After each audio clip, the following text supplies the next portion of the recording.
The Pentagon removed sites honoring Black service members.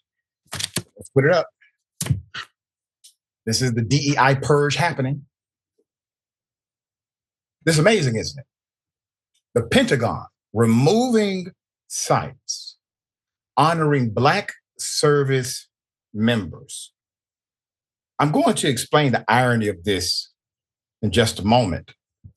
The Pentagon said Monday that internet pages honoring a Black Medal of Honor winner and Japanese American service member were mistakenly taken down, but they defended the overall campaign to strip out content singling out the contributions by women and minority groups, which the Trump administration considers DEI. Now, there's a huge irony in this. The individuals who were honored during their time of service, there was no such thing as DEI.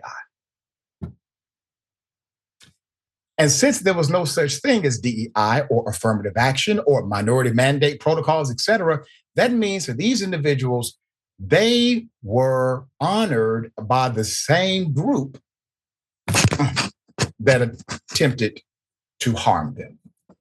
Okay? So here's what we're gonna do. We're gonna put it back up and talk about this great service worker who is a remarkable human being. Black Medal of Honor recipient, Army Major General Charles Calvin Rogers, a native of Fire Creek, West Virginia, was awarded the Medal of Honor in 1970 by then President Richard Nixon. I guarantee you Richard Nixon was not a DEI person. President Richard Nixon he was the man who got awarded, became the highest ranking Black service member to receive the country's greatest military honor. He was wounded 3 times while serving in Vietnam. Rogers joined the U.S. Army in 1951, 6 months before the racial desegregation of the U.S. military. He remained outspoken throughout his life about the discrimination of that Black service members faced. In 1975, in an interview with the Daily Press in Newport News, Virginia, Rogers described how difficult it was for them to rise into leadership and said the struggle for equal treatment in the military was not over. Quote, "We still have and will have what the Department of Defense describes as institutional racism," end quote. Why was his honor taken away? Oh, they made a mistake, they say. That goes to the point. The point is, the campaign actually seeks to eliminate all contributions by those who are not white and male. You see, the reality is it's an upside down pyramid. The vast majority of those who have been honored, no disrespect, the vast majority of those who have been honored are white men. And the vast majority of those white men probably should not have been honored if we actually do a historical review. But the aim of this DEI purge is to eliminate Blackness, brownness, and women. How did the mistake happen if that's not the aim? He's just a Black face. Let's just go ahead. He's obviously a DEI hire in the 1970s by Richard Nixon. That's how he got the honor. A Defense Department webpage honoring Black Medal of Honor recipient, Army Major General Charles Calvin Rogers, was taken out last week. The department actually temporarily changed the website to the web address to assert the DEI Medal of Honor, which then led to a 404 page not found message. According to a screenshot captured by the Internet Archive, this was based on a March 15th screenshot. A U.S. official said the website was mistakenly taken down during an automated removal process.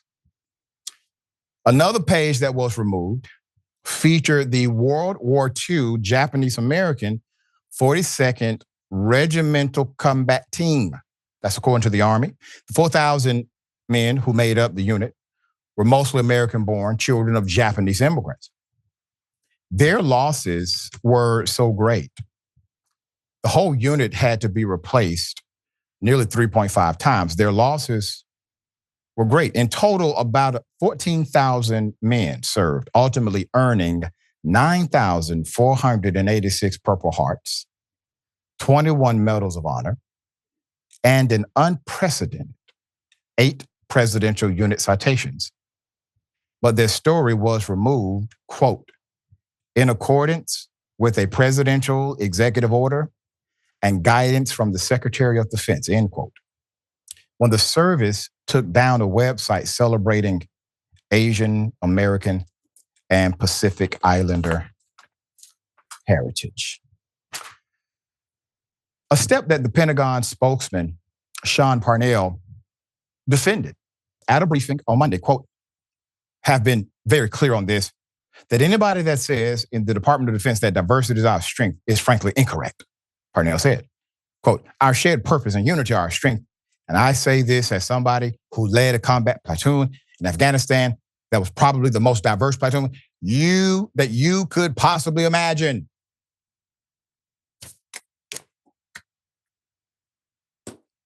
You think about this in context, it's quite ironic, right? So fighting for this country isn't patriotic enough.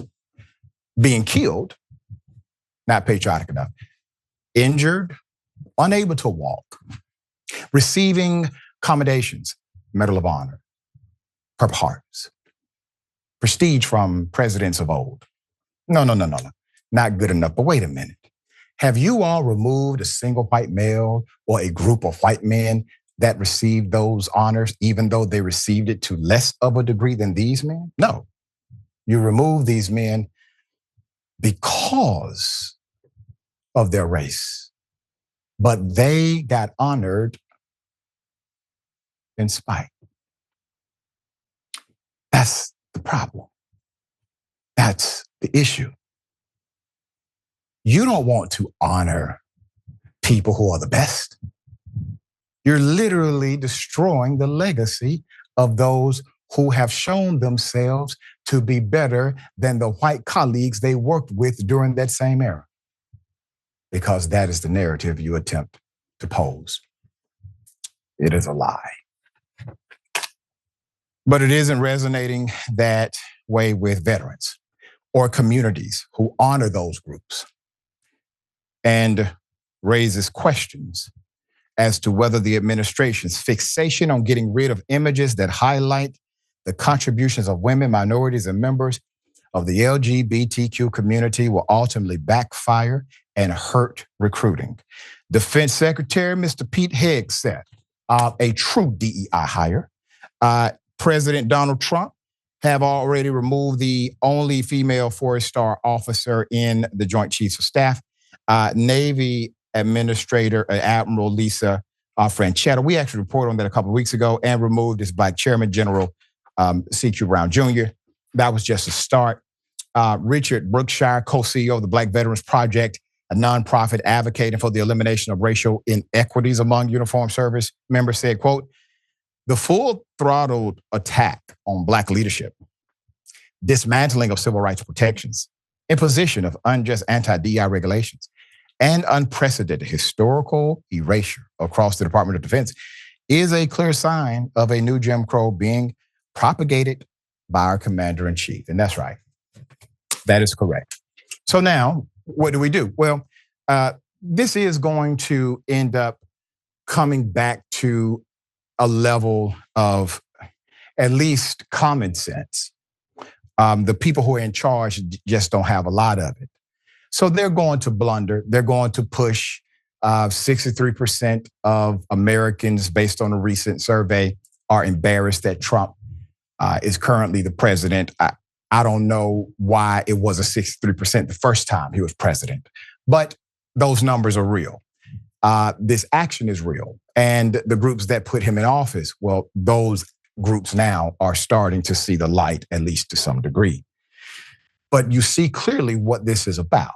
It's not about being equal. It's not about a fair anything. It's about what it has always been about: the powerful protecting the powerful and manipulating the race of white people in order to keep them in power by making generally our white brothers and sisters believe that somehow we are the threat. But we are not. We are your guidance. All right, Sharon, thoughts here. Yeah, for generations, Black families have told their children and reminded them often that you have to be 10 times better than your white counterparts, because that's just the truth, okay? The lie, though, continues here, and it's so selective, as you indicated, Doc. It's incredibly selective, okay? Here are men who were Tuskegee Airmen, women who safely, securely calculated and got our astronauts into outer space and back home again. Was that DEI? Because you certainly relied on it. This is the gutting of the truth. It's hogwash. It's time for us to say no more. You can erase it if you want to, but we're going to continue the teachings. That's right. Yeah. I highly encourage private organizations, opportunities where people can actually talk, museums, privately owned. Make sure that all of this information, all of this knowledge, all of this history is contextualized through your ability to do so, because it is going to become an important pivot when America, the truth of America, the heart of the current America, that's us, is restored. Right now, they're fighting against the actual progression and the nurturing of what America can be. And that's why we stand and continue to fight. All right.